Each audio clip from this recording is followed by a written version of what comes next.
The Andy Pollin Show. We got to go after this with everything we got, figuring they're going to come with everything they got. I'll start off by saying I'm bored, I'm broke, and I'm back. The Andy Pollin Show on ESPN 630 starts right now. All right, it's 10 now, and the fans are calling for Davey's head. How long does Davey Martinez last? They got 2 more games against the historically bad Colorado Rockies at home before they head out on the West Coast. Minimum. I think minimum. He's got to win one of these games, maybe 2. And it would be very convenient to have a new manager once they hit Los Angeles this weekend. I mean, it is incredible what has happened to this team, which looked really good at the end of May. They had gotten to within 5 games of 500. They were hitting the ball well, scoring big runs on the road. Calendar flipped over to June, and they've been absolutely atrocious. So we will dive into that and try and figure out what's going on. I don't know if we can. I just think it's remarkable that a team that has good young players can perform as poorly as they have. Now, the bullpen's been atrocious, and it was atrocious again last night. But they've had games where they just haven't been able to score either. They've brought players up and down from the minor leagues. That hasn't made a difference. I said last night may have been a must-win so far, and it's, 9:01 in the morning. We haven't heard anything about Davey Martinez, but I would not be shocked if, while we're doing this show until 11 o'clock, something comes down that they made a change. I just think it's at the point now where it's not necessarily Davey Martinez's fault.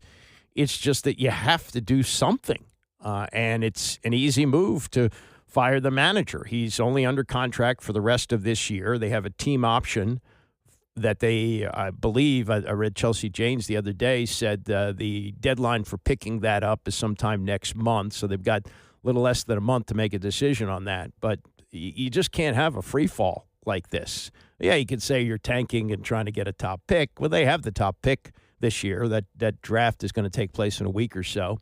And I guess if they got the top pick again next year, it would help. But, they got good young players. It's just shocking that they've been this bad for this long against teams this bad, because they were swept at home by the last-place Marlins, and now they are facing being swept in a 4-game series by the historically bad Colorado Rockies. For example, Colorado went into last night's game ranked 25th in the majors in home runs. Now, you might say, well, they're the worst team, so why wouldn't they be that low in home runs? Remember where they play. They play their home games in the high-altitude ballpark. It's easy to hit home runs in Coors Field, so half their games are in the easiest place to hit home runs, and they're still 25th in the major leagues, and they hit 7 of them last night. I'll get more into that in a moment. You remember 7 years ago when the Capitals won their Stanley Cup, and perhaps fueled by beer because he had a Budweiser in his hand when he said this at the parade, but T.J. Oshie off the Capitals Stanley Cup championship, the first in team history, was happy to say this. We love you, and there's been a lot of chants. There's been let's go Caps. There's been we want the cup. We've heard in the streets we got the cup. We got a new one for you tonight. Today, back to back, back to back, back to back, back to back, back to back, back to back, back to back. And as Oshie and the Capitals found out, back-to-back ain't easy. Since they won the Cup 7 years ago, they've only gotten past the first round once, and that was this year. They have not gotten a sniff of the conference finals, much less the Stanley Cup finals, much less winning back-to-back. But the Florida Panthers, who have been in the finals for 3 straight years and now have accomplished back-to-back against the same team, doing it against the Edmonton Oilers, kind of like what the Dallas Cowboys did back in the 90s when they beat the Buffalo Bills in back-to-back Super Bowls. This was another performance that was dominant. This was, now, remember last year, it was a 3-0 lead for Florida, and then it was like, oh, my God, look what Edmonton's doing. Maybe they're going to make history in the Stanley Cup Finals. They're going to be the first team to come back from 3-0. No, it went back to Florida for Game 7, and they won the series. This time it only had to go 6. Florida wins. Steve Levy and Kevin Weeks wrapping it up last night on ESPN. Weeks first. They did it in dominating fashion, and I have to tip my hat to both clubs, both franchises for sure. The Edmonton Oilers had a valiant effort. A rematch. How rare is it to see a rematch in the Stanley Cup final? The hardest trophy to win in sports for the Stanley Cup. But both teams played their hearts out. To me, the Florida Panthers were a tick or two better. They were dominant. They recognized. You asked me pregame right here on SportsCenter. Yeah. And I said, the Oilers have to treat this like a Game 7 for them, and so too do the Panthers. The Panthers treated it like a Game 7, and they just had a masterclass of a performance. Florida handcuffed maybe the two best players. Connor McDavid for sure, Yes. but Leon Draisaitl handcuffed the two superstars of the Oilers, and I think that's the biggest reason we got the result we did. Absolutely. The players for Florida and their staff, they really relished the matchup, specifically Barkov. But they were absolutely dominant defensively. Sure, and only now will we start to hear about all the surgeries and all the injuries, and players from both teams can't get away, though, from the first period. And the domination by the Florida Panthers. The Oilers gave up 2 or more goals in the first period in every single game of this series. Let's look at this from track and field terms. You think you could spot a lead in the 100-meter to the great Usain Bolt? That's the same thing that happened here. For the Edmonton Oilers, they were chasing games. This is a defending Stanley Cup champ, a team that's been here 3 consecutive times. It's hard enough to rescue games, but it's even harder to rescue them against the defending Stanley Cup champs. Yep. So that really was a bit of an antidote. And for the Florida Panthers, they came out and established themselves. And on the bench, when you're chasing leads, you start having some questions. That's what happens. And on the ice, oh, boys, what are we doing? In the dressing room. And it kind of got away from the Oilers as a result of that great start. My big takeaway is going to be, and this is tricky because as you criticize the Oilers, you want to make sure you give full credit to Florida and what the Panthers did. But to me, this will be remembered as a 6-game series, right? It felt like a sweep. That's how dominant Florida felt like to me in this series. Lees, we were in this building last year. We were in this very building last year. And in Game 7, that was a dominant performance by the Panthers, and the Oilers left you wanting more. As you just said, here in Game 6, what felt like a sweep, this also was a dominant performance by the Panthers, and the Oilers left you wanting more. If you're the Florida Panthers, this is a statement win. This is part of legacy right now. Going to 3, winning 2 straight back-to-back, that's thing of storybook stuff right there. When does the next part start for Florida, right? Getting these guys, Brad Marchand, what do we do? Sam Bennett, the Conn Smythe Trophy, Aaron Ekblad. And maybe give him 24 hours, 48 hours to enjoy this? But here's one thing, a little inside nugget. Last year, the celebration, there was about 1.5 feet of beverages in there. Okay. Beer, champagne, wine, you name it. 7-Up. And there's 7-Up. And they were happy to pay for the repairs, the Viola family, the ownership group. We'll see if that happens here. And I can only imagine what that long flight back to Edmonton will be like. Losing in the Stanley Cup final consecutive years in the same building to the defending Stanley Cup champion Florida Panthers. What a story here in South Florida where the Panthers reign supreme once again. Yeah, that has to be a miserable flight back to Edmonton. It reminded me of a friend of mine, big Giant fan, and he was at the Super Bowl, which was in Tampa. It was the one where they beat the Buffalo Bills in the first. It was first of 4 for the Bills, 4 straight. They lost the next year to the Redskins and lost the next 2 to the Dallas Cowboys. But that was the Scott Norwood wide right field goal attempt. And my friend was with a friend of his down there, and they were behind a Winnebago, which had New York plates and Buffalo Bills stickers on the back. And he said to his buddy, they were in a rental car. They were going to fly back to New York. They said, man, from Tampa to Buffalo, that is going to be a long and miserable drive. Now, you could say, hey, you got to the Stanley Cup Finals back-to-back years. A lot of guys don't make it to the Stanley Cup Finals. But, yeah, to lose like that is really amazing. And what Levy said about how this felt like a sweep rather than a 6-game series, realize this. 3 of the games were determined in overtime, and Edmonton won their 2 games both in overtime. They won the first game 4-3 in overtime, and then they won game 4 5-4 in overtime, and then the last 2 have been won convincingly by Florida 5-1 in both of those games. So the games that Florida won, except for the overtime game that they had, they did win game 2 in overtime. But the other wins were 6-1, 5-1, 5-1. So I guess that would be the point, that they were clearly the better team. And the way they were able to close it out convincingly says a lot about them. Now, this is always amazing to me at the end of the season to find out what kind of pain these guys are playing in. You find this out about Alex Ovechkin like every year. Oh, yeah, he's got a torn knee ligament, and he's been playing half the season with that. That's a regular. The amount of pain that these guys play with is amazing. I know Chris Moore. Chris Moore did a lot of radio for ESPN. I don't know whether he's still working or not. He's in the New York area. He used to work for the Fan as well. And for a number of years, he did the New Jersey Devils on the radio. And he said, when you get back on the bus after a game, there could be a guy who could have his head completely wrapped in bandages. He might have gotten 40 stitches, and nobody would acknowledge the injury. He says that's the way it works in hockey. Nobody talks about it.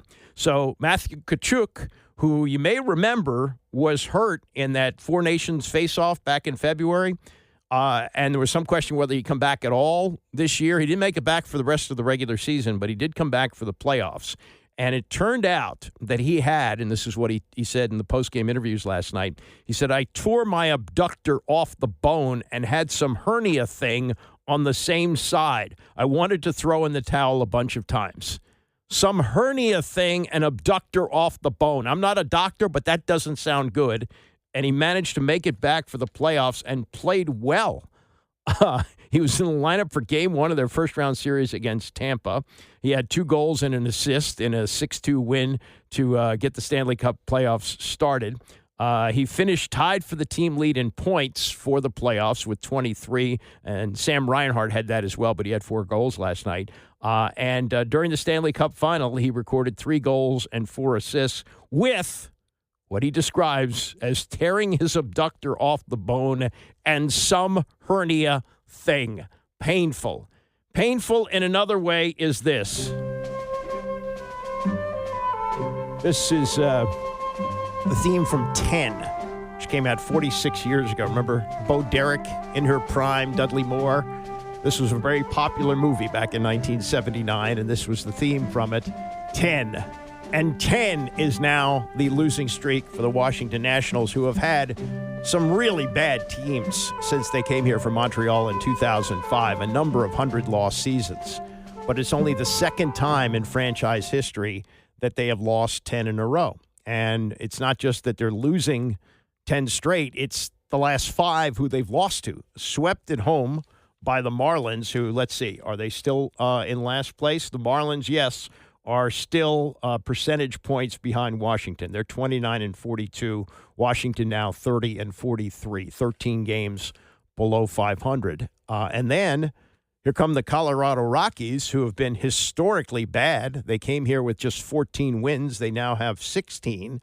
And while they were bombing Nats pitching last night, 7 home runs on their way to a 10-6 win, the fans, and they had a little better crowd last night than they had the night before, announced crowd of 17,000. They were saying, fire Davey, fire Davey.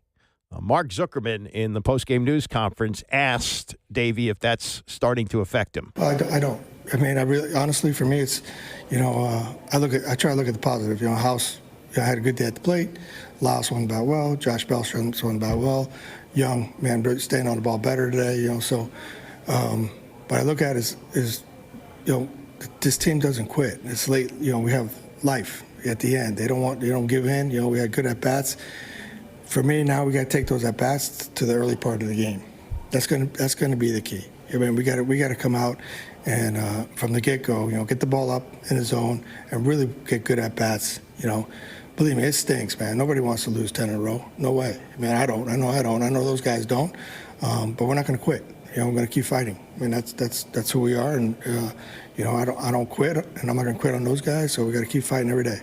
Well, yeah, that's a nice thing to say, and it's great as he made it work in 2019, where he kept saying, "Stay in the fight, go 1-0 every day," and they did. But now they're 0-10 in their last 10 games, and I mean, the bullpen is a complete disaster. We know that. Soroka kept them in the game last night. He gave up only 3 runs over 6. But then to basically serve up batting practice for the rest of the game as the Rockies hit 7 home runs, again, I just don't know how management can look at this and say, well, we'll snap out of this and we'll get better. I don't think with what's been happening in recent years as they continue to add players. Look, it looks like Mike Rizzo did an incredible job in getting talent for Juan Soto. I mean, these guys have been terrific. Wood's hitting 281. He has been everything they could have hoped for. C.J. Abrams, very solid at shortstop, hitting 275. They have guys who are good young players and are going to be perennial all-stars. The problem is they really don't have any real veteran to add stability to the lineup. You could say Josh Bell, who's been here before, but Josh Bell is hitting 187. I mean, he's been terrible. And Keibert Ruiz, solid catcher. They gave him a lot of money. He's done pretty well, but I don't know if he fits into the leadership role. I mean, they need somebody who's won before, and you always had for the to run right through the World Series, and a couple of years later you had Ryan Zimmerman. You had a guy who was representative of the franchise. He's not a Hall of Famer, but he was their Cal Ripken. There's nobody there like that anymore, and clubhouse chemistry means a lot. And it could be what's contributing to this, which is just a mess. They need somebody to tell them, hey, let's grab the bull by the horns and let's get out of this. But it doesn't show any signs. Mitchell Parker goes tonight. He got lit up his last time out. Maybe he's going to be the stopper for them. We'll see. They got an afternoon game tomorrow, and then they head to the West Coast. Like I say, Davey doesn't win at least one of these two, and maybe both of them.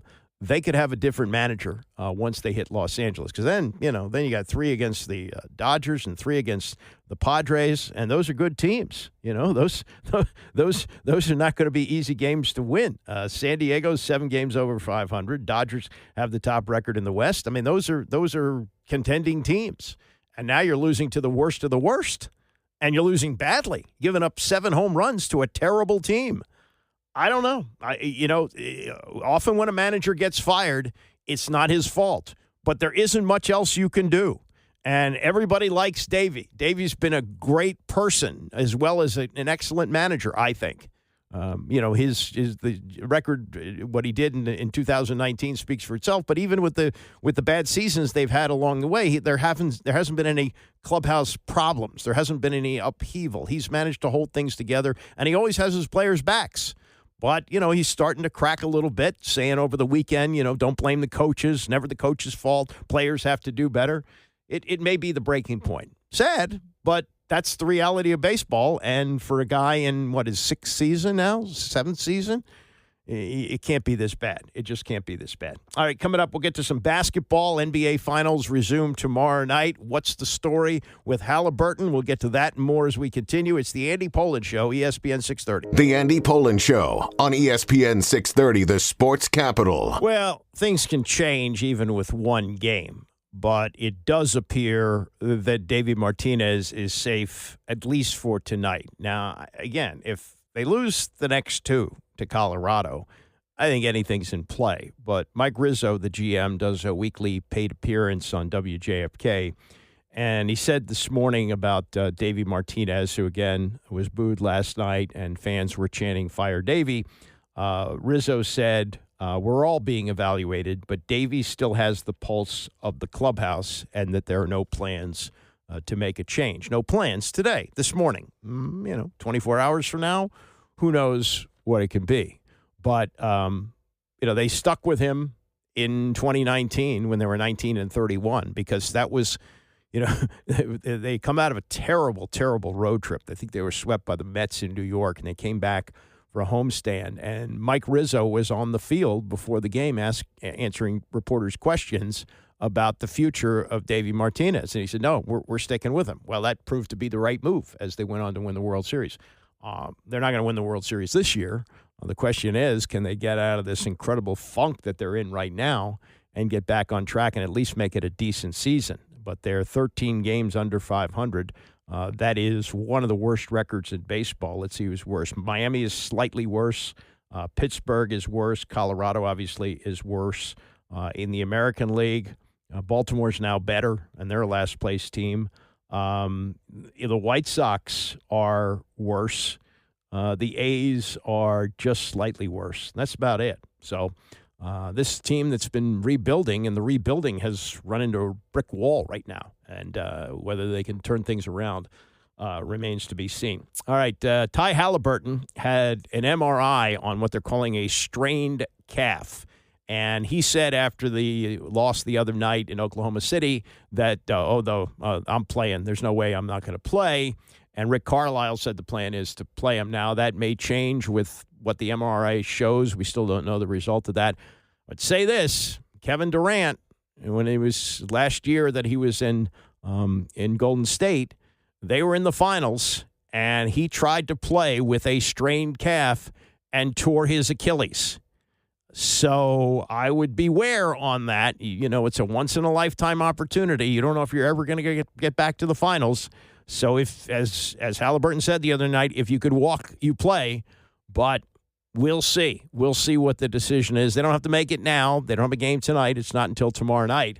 But I would think that if they fear a torn Achilles like what happened with Durant, you got to play it safe. You know, his career, I think, is more valuable. It's not to say that they won't win the game if he doesn't play. Of course, their chances are decreased. But if he's at the level he was in the fourth quarter the other night, I don't see how they win the game. Dave McMenamin covers the NBA for ESPN on with Rich Eisen yesterday, evaluating the decision to play or not to play Haliburton. Now, he told reporters after Game 5 that there was no way you were going to get him out of that game, and there's no way he's not going to be suiting up for Game 6 and what could be their final chance. Now listen, he was not good. I'm not going to try to stretch what we saw, 0 for 4 from the field, but he did find ways to still be effective late in that third quarter, early in the fourth. Now, late in the fourth, when they had that collapse, he was partially to blame for it because that pressure defense got to him just as it did to his teammates. However, I have a hard time believing no matter what that MRI returns, whatever grade of a strain it might be, that he would just say, you know what, my season's over. I think we have to anticipate him playing in Game 6 is just how effective he can be. And if he looks like he's not going to be as effective as he can be, I think Rick Carlisle is going to have this very interesting decision to make.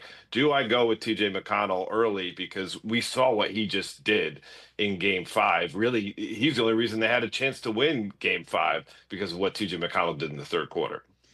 And I'm kind of, sheepish to start our conversation with Haliburton's status because that might somewhat lend less credence to what we're seeing of what Oklahoma City is doing. I'm starting with Haliburton because if he is not going to be the type of player that we've seen throughout the rest of the playoffs and even in early parts of this series, Dave, and the Thunder are getting 71 from their top two stars, including the MVP of the league combined, this thing's a wrap. You know what I mean? It's much of a wrap as what's on Haliburton's right leg right now. You know what I mean?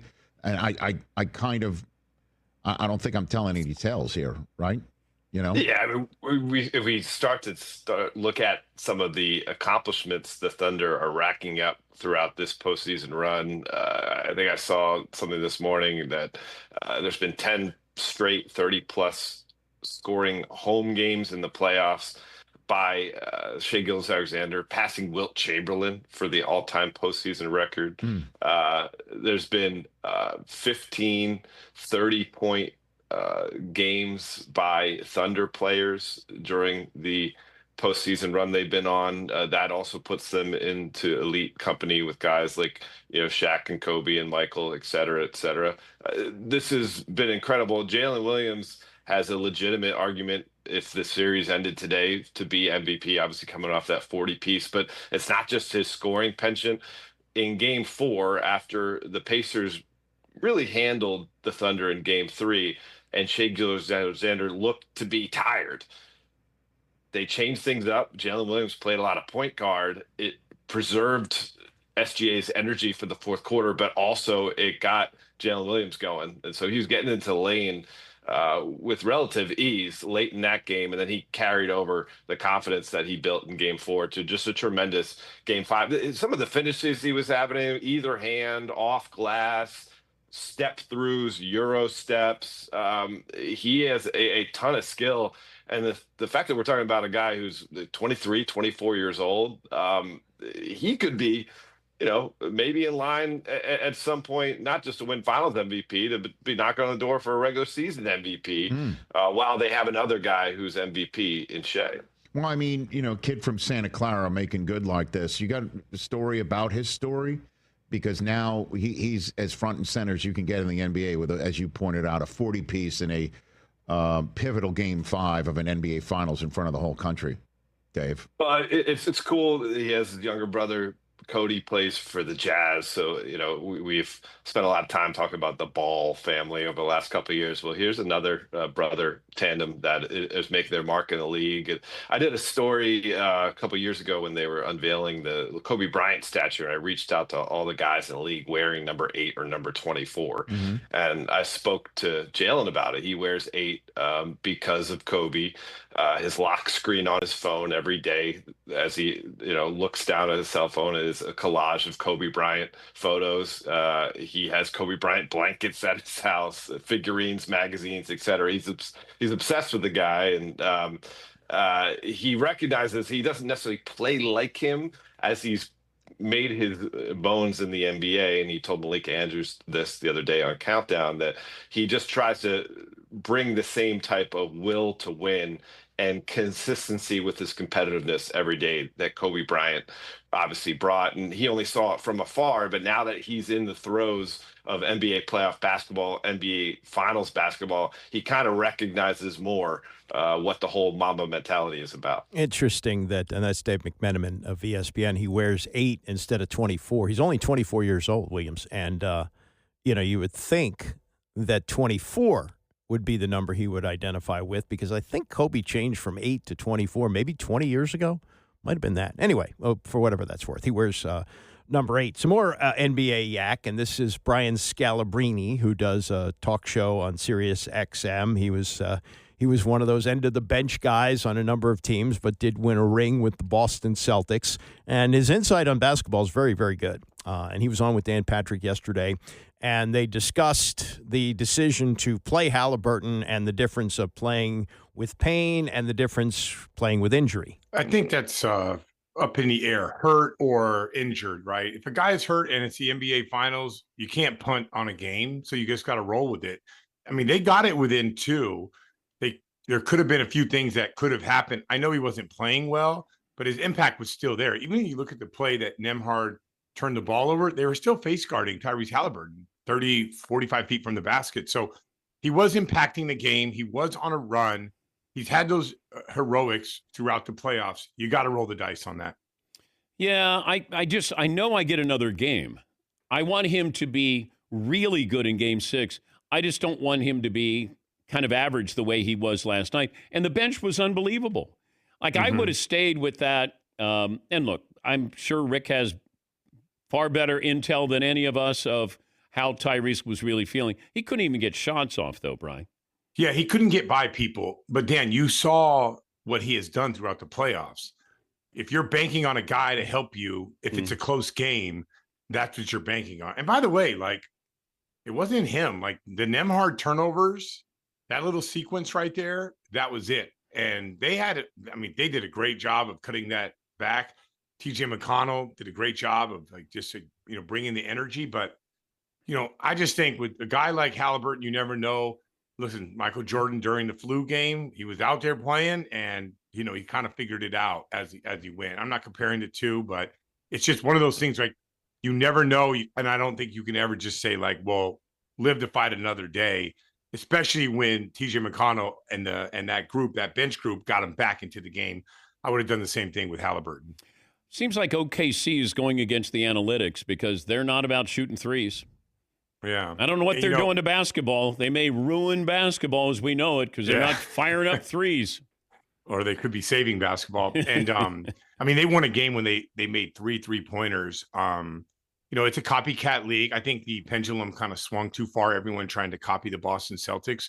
It would be really interesting to see if there's a few teams out there. You've noticed that the Orlando Magic just acquired Desmond Bane, and they're not a great three-point shooting team, but they are a great rim attack team, and they're a great defensive team. So, maybe we should look at that team a little bit differently now that teams are doing a much better job of guarding the three and taking the three away. That's Brian Scalabrine. This is the second part of the conversation, and we've got the NBA draft coming up next week.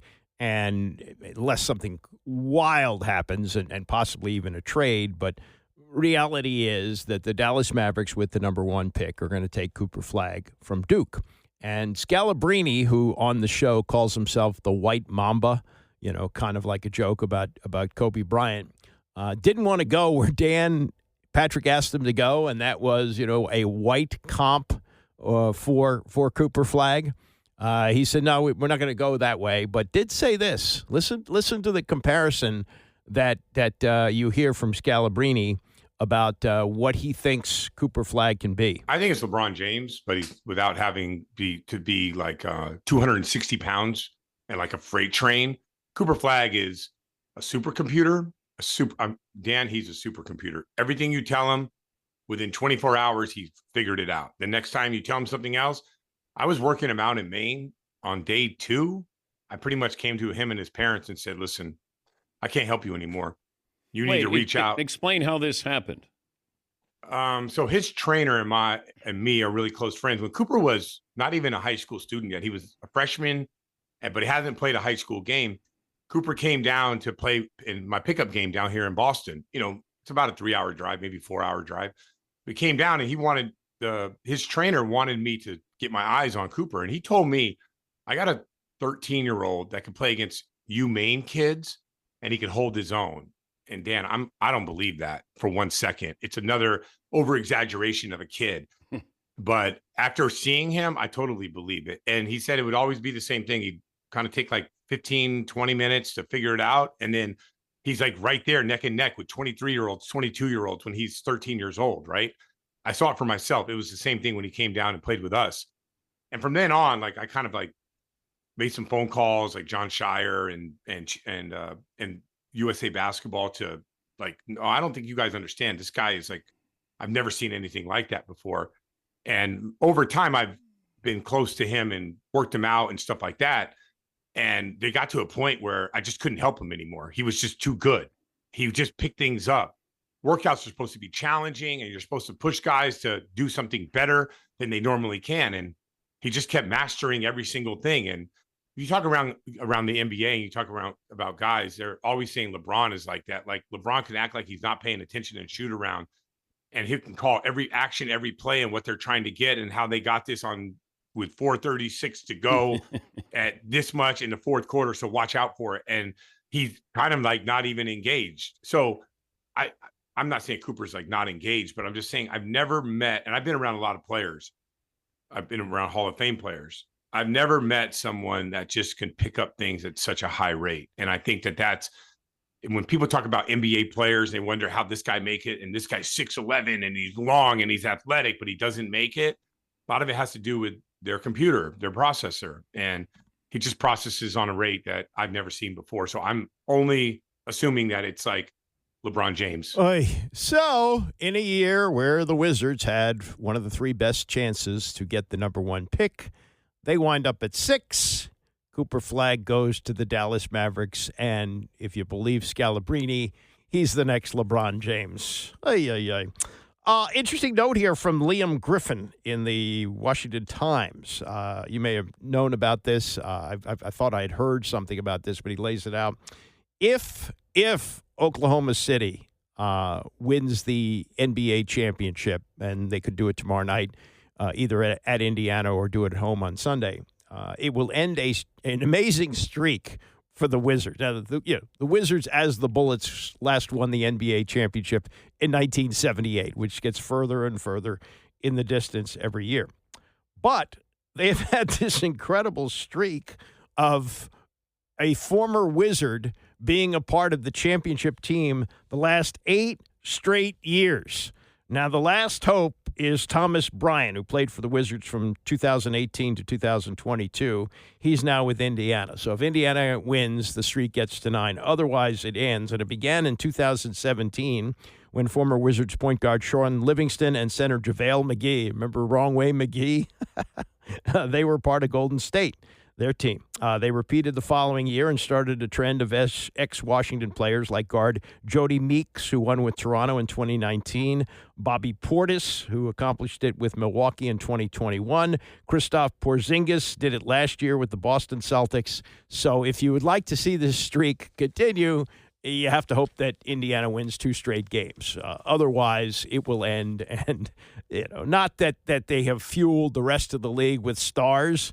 It's just interesting that the role players have wound up in the right places and have been fortunate enough to be a part of championship teams. Coming up, more on the Stanley Cup Finals. Also, the Commanders, how the luck has factored in and how it looks for this season as, luck kind of evens out over a period of time. We'll also talk to Defenders coach Shannon Harris, who won the championship as an interim coach, and I got some numbers on that as well. Stay with us. It's the Andy Pollin Show, ESPN 630. Yeah, they were lucky.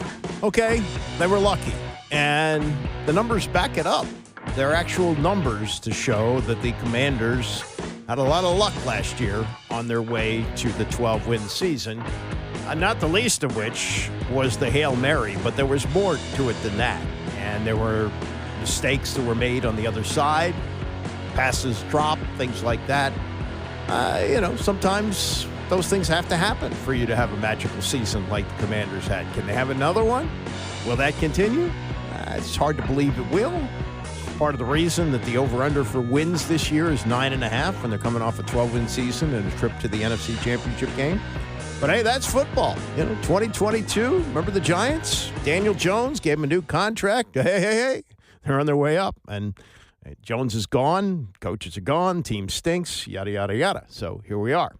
And that could happen for the Commanders as well. But we'll get to that shortly. The Stanley Cup Finals, they're over with. And back-to-back years, the same team beats the same team for the championship. That doesn't happen very often. The Dallas Cowboys did it against the Buffalo Bills back in the 90s. It's happened a few times in basketball as well, and it happened in hockey. The last time the same 2 teams matched up in the finals, you have to go back to the 70s. I think it was the Bruins and the Canadiens when Montreal had those great teams. But Florida did it. They beat Edmonton again. They beat them in 6 games. They beat them convincingly in the last 2 games, both by scores of 5-1. We did have 3 overtime games in the series, and the 2 games that Edmonton won, they were in overtime. But otherwise, a dominating performance by Florida. And Sam Reinhart, as dominating as he can get last night, he had 4 of the 5 goals and was on SportsCenter with Nicole Briscoe. Congratulations. How does this one feel? Honestly, it feels just as good as the first one. It's been a long journey to this point, and we're going to enjoy this one. This game that you had, 4 goals just coming out immediately, where did all of that come from? I think we've had guys step up all playoffs. Guys almost take their turn showing up in a moment like that, and almost takes the pressure off everyone knowing someone's going to be there. Brad Marchand said after the game, this is a team that has been doubted every step of the way. So when you look at what you have done throughout these playoffs and the Stanley Cup final, what does that say about this group? And when you come together and you play together, what does it say about what you guys are able to do? We just have that belief, that self-confidence that going into a series, we're going to come out on top. And no matter what happens, we just take it day in, day at a time. And, it's, we like how we're built. We like I said, everyone kind of takes their turn stepping up, and we've learned our lessons over the years, what we need to do to be here standing at the end. But what does it say about the culture down there as well? Because, it wasn't that long ago that Marchand was the guy who was playing for, the team that you didn't like, and he comes in, and he is a great addition to the team, and has obviously come up huge in these playoffs as well. So what does that say about the culture you've built down there? Yeah, it's special. I think guys see it. I think guys know it when they come in. It's an easy group to be a part of. We demand a lot, and he's a guy that's such a competitor. His compete level is as high as I've ever seen in my career. So, it was special to have him come at the deadline and be a massive part of this. So one of my favorite things right after you guys won it was watching Paul Maurice go around and give individual hugs to as many of the players that he could. Did he get to you? And when he did, what did he say? Yeah, absolutely. He's got so much respect throughout the group. When he talks, he's usually right. And, we know it. And, it's just that tight-knit community we got here. Guys have bought into his messaging, and it means a lot.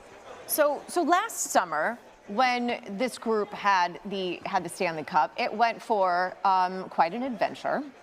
What is it that you think is going to happen this summer? I don't know. My focus is the next week or two, and then we'll go from there. Yeah, and at that point, Reinhart had enough. He wanted to take off his headset and go celebrate with his teammates. I mentioned Marchand, who came in the trade deadline deal. He won the Stanley Cup with Boston in 2011. So the time between cups for him, 14 years, third longest in league history, just short of the 16 that Chris Chelios had from 1986 to 2002, and 15 years for Mark Recchi from 1991 to 2006. So I would think that Marchand will be back. And how long do they get to celebrate? This is a team that's been to the finals 3 straight years. They won the last 2. How long before people start saying, three-peat? Not many teams have three-peated in the NHL. Can you three-peat? And, it reminds me of the story of Joe Gibbs likes to tell. I think it was after they won the last Super Bowl. And that was the one where they beat Buffalo in 1992. And he said, after they go through all the celebration in the locker room and everything, he's getting in a car with his wife to go to the post-game party. And a fan yells to him, "Hey, Coach, ready for next year? Ready? Can we win again next year?" And he said, give me 10 minutes here. Give me 10 minutes on that. But, yeah, the Stanley Cup celebration is the best in sports. Each player gets to have it for, I think, a day. There's somebody that travels around with it. And I don't think there's ever been a team that has had a better Stanley Cup celebration than the one the Capitals had 7 years ago, where they paraded the cup around town, celebrated with the fans, did keg stands on it, took it into the fountains in Georgetown. That celebration will go down as one of the greatest in sports and the greatest that has ever happened in this city. Florida, back-to-back with probably pressure to go for 3. I don't know what kind of celebration they'll have this year, but to get the cup back for a second straight year, yeah, why not? Take advantage of it. Go for it. All right, Commanders and luck.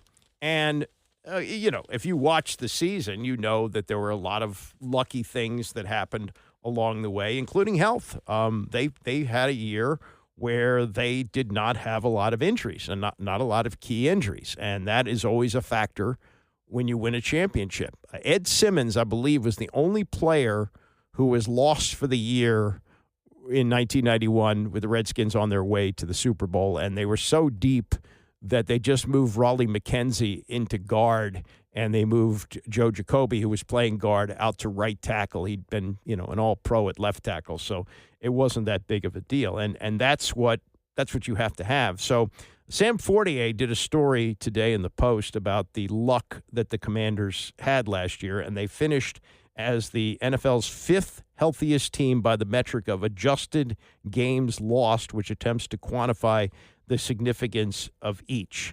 Their record in one-score games was 9-4, and didn't they have 5 games that were settled on the last play of the game? That's the 6th best winning percentage in the league by one score. 9-4. That's as I mentioned, the Vegas has their win total this year over under at 9.5. That's after winning 12 last year. But there is something called a luck dashboard. Wouldn't think of this, but it's called a luck dashboard, and it was developed by NFL data scientist Tom Bliss, and he published it on the league's website. He identified 4 key scenarios in which teams benefit from actions in a game that are almost entirely derived from opponent performance or lucky bounces. Number 1, an opponent drops a pass on offense. Number 2, an opponent drops an interception on defense. And that's another thing that has been harped on by the Commanders, and that is that they do drop a lot of interceptions. That's something that they would like to get corrected. An opponent misses a kick, number 3, or number 4, each team recovers a fumble.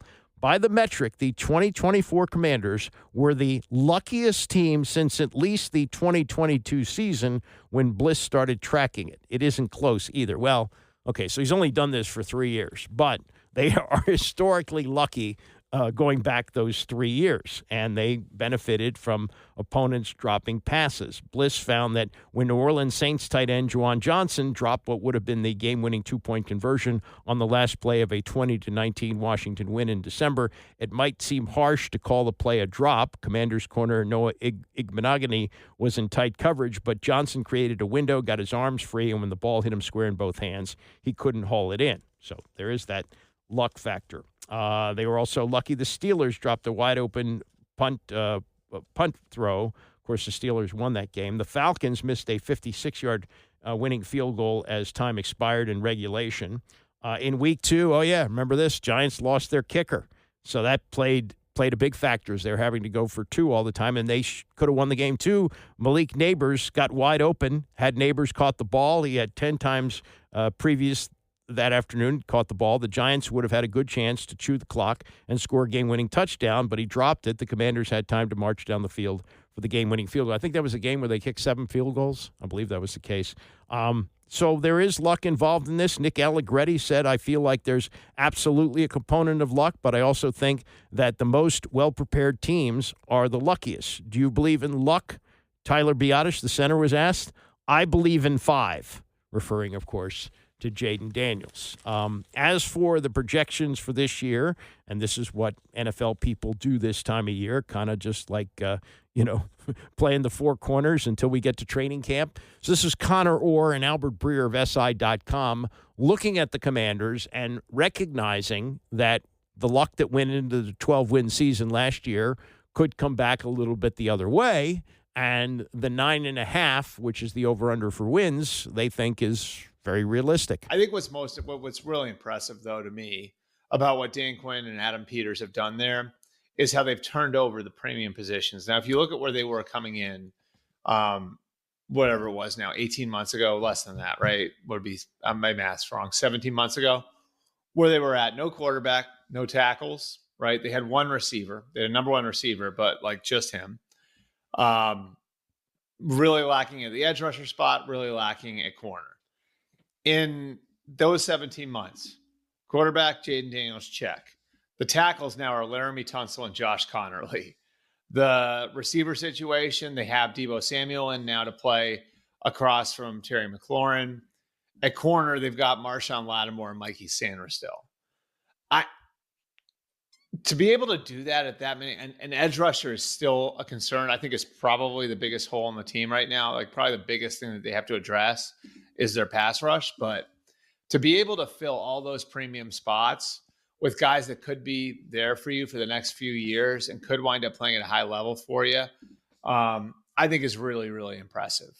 Even if some of those aren't forever answers, like Deebo Samuel might just be a 1-year answer for them.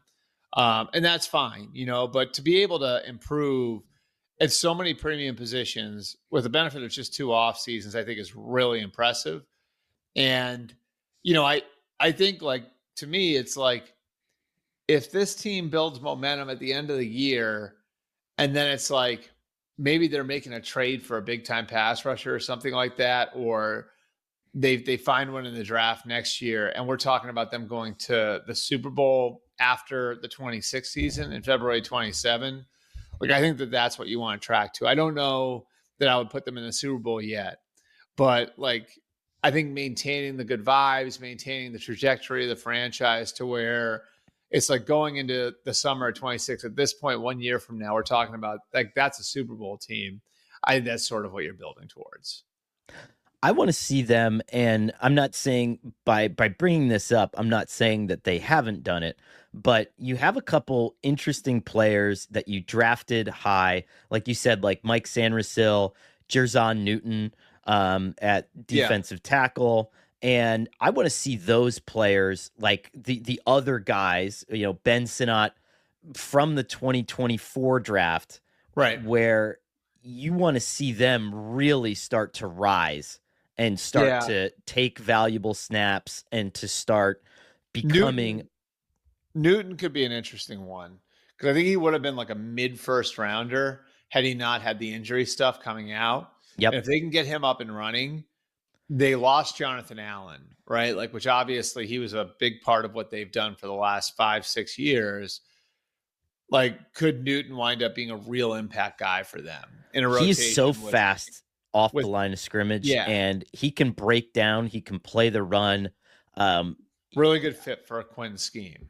I agree. I mean, that's the kind of guy, like when you talk about optimistic stuff, like give me something like that where I think, and whatever, he played in 11 games last year, had a couple of sacks, I think 2 sacks, 3 sacks last year.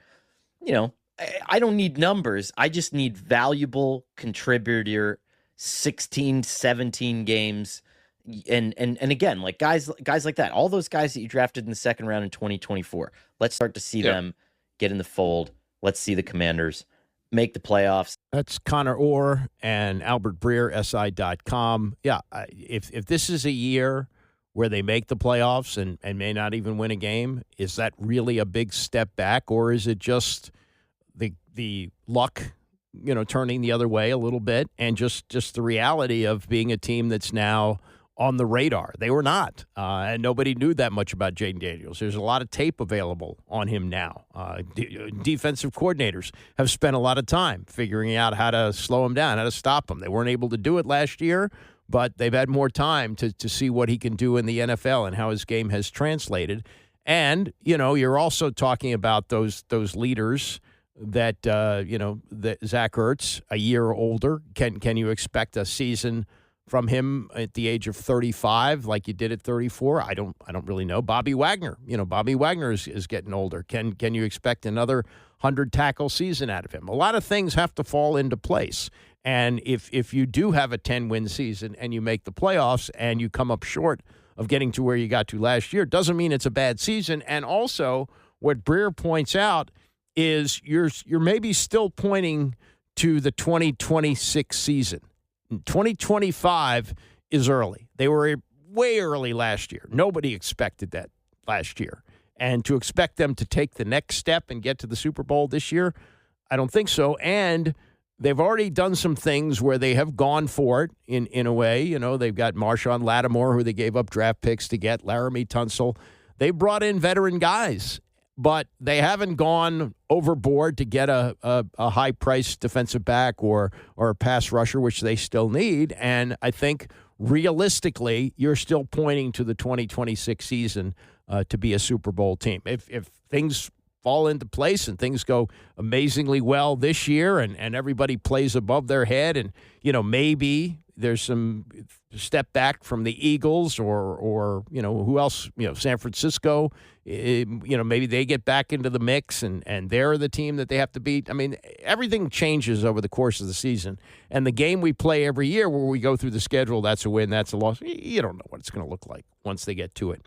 So that was really realistic conversation. And like Breer said, they've made some massive improvements at key positions, but they still have some holes to fill, and I don't know if you fill it in 1 year. I think that was the feeling last year when they were on their way. Yeah, the offense is really looking good. Maybe you add a couple of pieces along the way like they have, Deebo Samuel, Laramie Tunsil, drafting a tackle in the first round, all those things. But your defense is still in the rebuilding mode. And rather than go all out and get yourself a pass rusher and mortgage the future for it, just pump your brakes a little bit. This isn't the old regime, which always thought it was close. Win a couple of games, they think they're ready for the Super Bowl. Another NFL note here. Henry Ruggs, who went to jail in May of 2023, or pleaded guilty in May of 2023. It was a horrible thing. He was driving his Corvette on the Strip in Vegas 156 miles an hour during the 2021 season, slammed into the back of a car, killed a woman and her dog, a woman 23 years old, and he was sentenced to 3 to 10 years in jail. He started serving that in August of 2023. Last night, he got out on a special release and spoke at a Hope for Prisoners event in Vegas and apologized to the family of the woman. And he said, "I wish I could turn back the hands of time. I would love to be able to meet the real Henry Ruggs and not the one that was escaping from something. I sincerely apologize for not being a part of that situation, but the fact my face is always in the news, is always in the newspaper, so they have to constantly be reminded of the situation, be reminded of me." You know, he's doing the right thing. The question is, and I think it's entirely possible, he could get out of jail next year and be in the NFL for the 2026 season. That's the crazy thing about this. But, you know, he's doing what he can do at this point. But, again, you can't turn back the hands of time, and a very, very cautionary tale for any athlete that comes in the league. You get the money and you can buy yourself a Corvette. That's fine.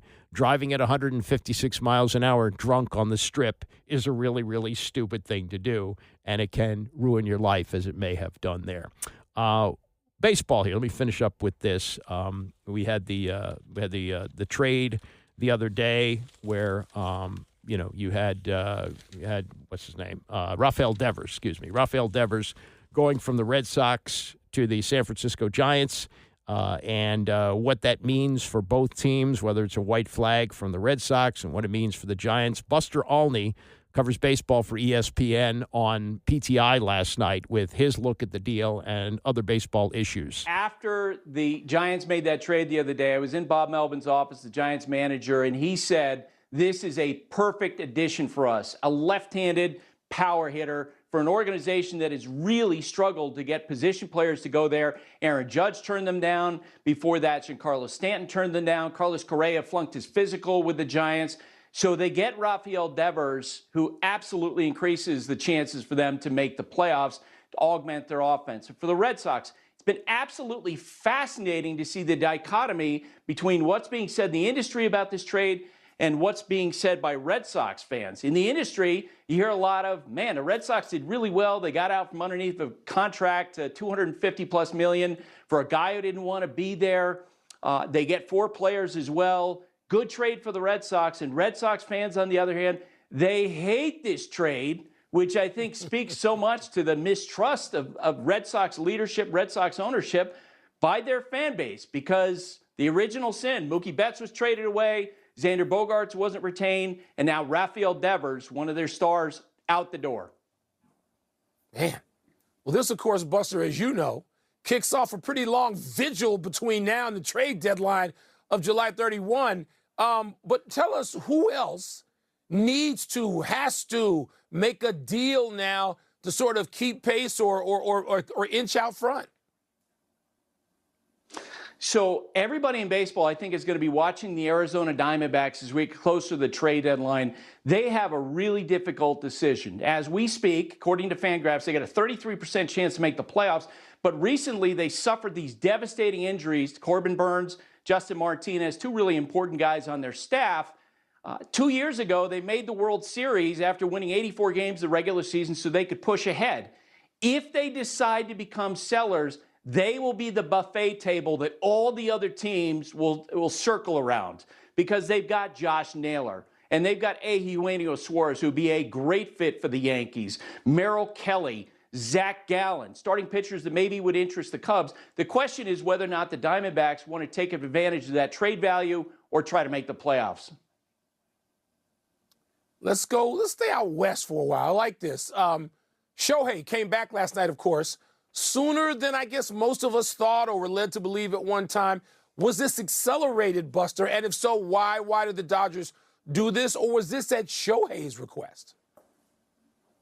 Yeah, Michael, no question about it. This was accelerated because of all the Dodger pitching injuries. Remember, because Shohei is designated as a two-way player, he doesn't count against the Dodgers' quota of 13 pitchers. So any innings they get out of him, whether it's 1 inning, 2 innings, the Dodgers absolutely will take it. Incredibly, they lead the major leagues in bullpen innings, which speaks to how wrecked their pitching staff has been with injuries. Now, as he moves forward, I think he's going to get better, and he'll gradually throw 2 innings, 3 innings, 4 innings. He was rusty in his first outing. Fastball velocity was up to 100 miles per hour. I think the big Ohtani pitching breakout won't happen until next year because he's serving as a full-time DH while he's doing this. I'm just going to interrupt and go off book a little bit. So you don't see him necessarily by, say, September or even in the playoffs being a starter who would take full starter innings. You don't see that, right?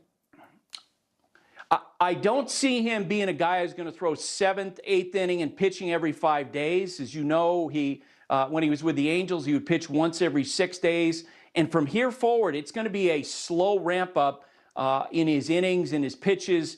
You know, Ohtani is the one who's dictating his schedule, by the way. He and his surgeon, Neil Elitrash, are in consultation. He tells the Dodgers what he can provide. He's been throwing these simulated games, and the Dodgers' feeling was, look, if you're going to throw 1 inning, we need it. Okay, I'll get you out of here on this. The Yankees have now lost 4 straight games, and incredibly, they have not scored a run in 20 innings. Giancarlo Stanton made his season debut last night. Can the team expect him to be who he was? I think he's going to go back to being a productive player. And you guys remember last postseason, he batted .333, 7 homers in 14 games. So he clearly someone who can do a lot of damage. I think the big question for the Yankees, for manager Aaron Boone, is how does he work Stanton into this mix of players that includes 3 former MVPs, Stanton and Cody Bellinger and Paul Goldschmidt.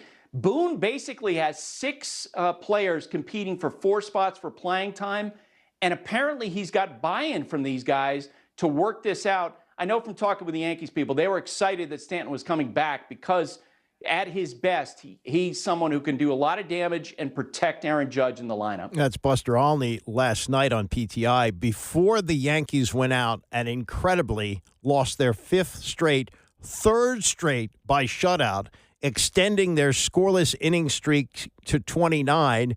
Aaron Judge, who was flirting with 400, not doing that anymore. His batting average down to 372. Not bad, but he went 0 for 4 with 3 strikeouts last night.